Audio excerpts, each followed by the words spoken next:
Shalom semuanya. Baik, kalau Bapak Ibu senang dengan sebuah judul khotbah, saya ingin menyampaikan dengan tema lahirnya Musa yang akan menyelamatkan bangsa Israel. Nah, saya ambil di dalam kitab Keluaran pasal yang kedua. Keluaran pasal yang kedua ayat 1 sampai 10. Dikatakan demikian, seorang laki-laki dari keluarga Lewi kawin dengan seorang perempuan Lewi. Ia mengandung dan melahirkan seorang anak laki-laki. Ketika dilihatnya bahwa anak itu cantik, disembunyikannya 3 bulan lamanya. Tetapi ia tidak dapat menyembunyikannya lebih lama lagi, sebab itu diambilnya sebuah peti pandan dan dipakaikannya dengan gala-gala dan lalu diletakkannya bayi itu di dalamnya dan ditaruhnya di dalam peti di tengah-tengah teberau di tepi sungai Nil. Kakaknya perempuan berdiri di tempat yang agak jauh untuk melihat apakah yang akan terjadi dengan dia. Maka datanglah putri Firaun untuk mandi di sungai Nil. Sedang dayang-dayangnya berjalan di tepi sungai Nil untuk lalu terlihatlah oleh peti yang di tengah-tengah teberau itu. Maka disuruhnya hambanya perempuan untuk mengambilnya. Ketika dibuka, dilihatnya seorang bayi laki-laki itu, dan tampak anak itu menangis, sehingga belas kasihanlah ia kepadanya. Dan ia berkata, tentulah ini bayi orang Ibrani. Lalu bertanyalah kakak anak itu kepada putri Firaun, akan kupanggilkah bagi tuan putri seorang inang penyusu dari perempuan Ibrani untuk menyusukan bayi itu bagi tuan putri. Sahut putri Firaun kepadanya, baiklah. Lalu pergilah gadis itu untuk memanggil ibu bayi itu. Lalu maka berkatalah putri Firaun kepada ibu itu, bawalah bayi ini dan susukanlah dia bagiku, maka aku akan memberi upah kepadamu. Kemudian perempuan itu mengambil bayi itu dan menyusuinya. Ketika anak itu telah besar, dibawanya lah kepada putri Firaun yang mengangkatnya menjadi anak dan menamainya Musa, sebab katanya, karena aku telah menariknya dari air. Oke, dari pembacaan teks ini kita dapat belajar bahwa nama Musa artinya adalah aku, karena aku telah menariknya dari air. Lahirnya Musa ini adalah bertujuan untuk menyelamatkan bangsa Israel dari tanah perbudakan. Nah, setelah Musa itu lahir, di pasal pertama kitab Keluaran itu dijelaskan bahwa orang Israel itu ditindas di tanah Mesir. Lalu di pasal yang kedua itu kita akan membahas tentang lahirnya Musa yang akan menyelamatkan bangsa Israel. Akan tetapi dari sinilah kita dapat belajar bahwa inilah yang Tuhan inginkan kepada Musa, yaitu untuk menyelamatkan bangsa Israel dari tanah perbudakan di tanah Mesir.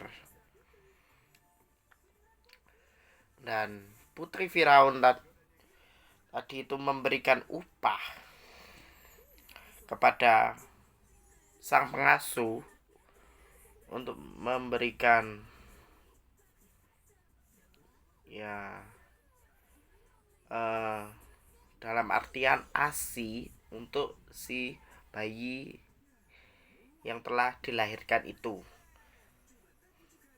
Nah, Musa ini akan semakin hari semakin bertambah usia. Di usia yang ke anggap aja 75 tahun. 75 tahun ini Musa Musa disuruh Tuhan untuk naik ke Gunung Sinai, yaitu untuk menerima dua batu, dua loh batu itu yang berisikan tentang 10 ke 10 firman Tuhan yang dituliskan dari kitab Keluaran pasal 20 ayat 1 sampai dengan 17. Nanti Bapak Ibu bisa baca sendiri. Nah, dari perikop ini kita dapat belajar bahwa dari perikopnya saja Musa lahir dan diselamatkan. Nah, dari proses, jadi di ayat 1 dikatakan seorang laki-laki dari keluarga Lewi itu kawin dengan perempuan Lewi. Jadi sepasang orang Lewi ini kawin, dia mengandung anak laki-laki dan menamainya dia itu Musa yang ditemukan oleh putri Firaun. Nah, putri Firaun ini merasa kasihan sehingga bayi Musa ini diangkat, ditaruh di tepi sungai, diselamatkan. Supaya apa? Suatu saat nanti ketika dia sudah besar, dia akan diambil lagi lalu apa diasuh kembali. Semakin besar semakin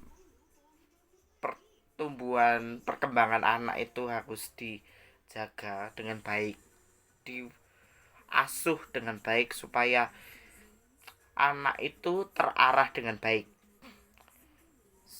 sehingga anak tersebut dapat hidup dan menjadi hidup yang baik, hidup yang berkenan kepada Tuhan. Dan sering kita lihat penyerahan anak di gereja-gereja kan. Nah, dari situ, dari kecil itu anak-anak diserahkan kepada Tuhan dengan catatan agar orang tua ini dapat mengasuh anak-anaknya, dapat melihat perkembangan si anak ini dengan baik. Dengan cara apa? Dilatih untuk selalu mendekatkan diri, bersekutu intim dengan Tuhan. Bersekutu intim dengan Tuhan. Karena dari situlah sejak dini anak harus diajar untuk hidup takut akan Allah.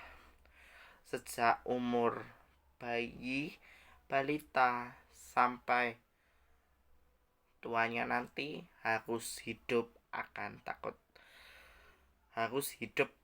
akan Allah, karena hidup takut akan Allah adalah kunci permulaan kehidupan kekristiani umat percaya. Nah, Musa ini juga dikatakan tentu ini bayi orang Ibrani, karena orang tuanya saja orang Lewi, sehingga ia menghasilkan orang Lewi ini dikaruniai Tuhan, dikaruniai anak, yaitu bayi orang Ibrani, sehingga dapat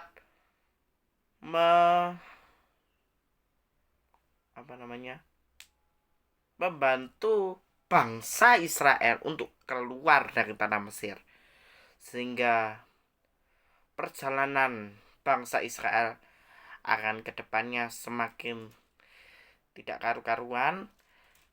Tetapi ditaruh di padang gurun di Gunung Sinai itu juga, ya, pertamanya ditaruh di padang gurun, lalu Musa disuruh Tuhan untuk naik ke Gunung Sinai untuk menerima ke-10 firman Tuhan itu, sehingga dari perjalanan bangsa Israel ke 40 tahun lamanya berputar-putar, aslinya Tuhan ingin mendidik bangsa Israel untuk hidup senantiasa takut akan Allah, sehingga hidup kita harus relevan dengan bangsa Israel yang harus diperhadapkan oleh masalah, pencobaan, dan lain sebagainya. Itu akan mendidik karakter kita, perspektif kita, mindset kita untuk hidup dalam kebenaran yang sesungguhnya.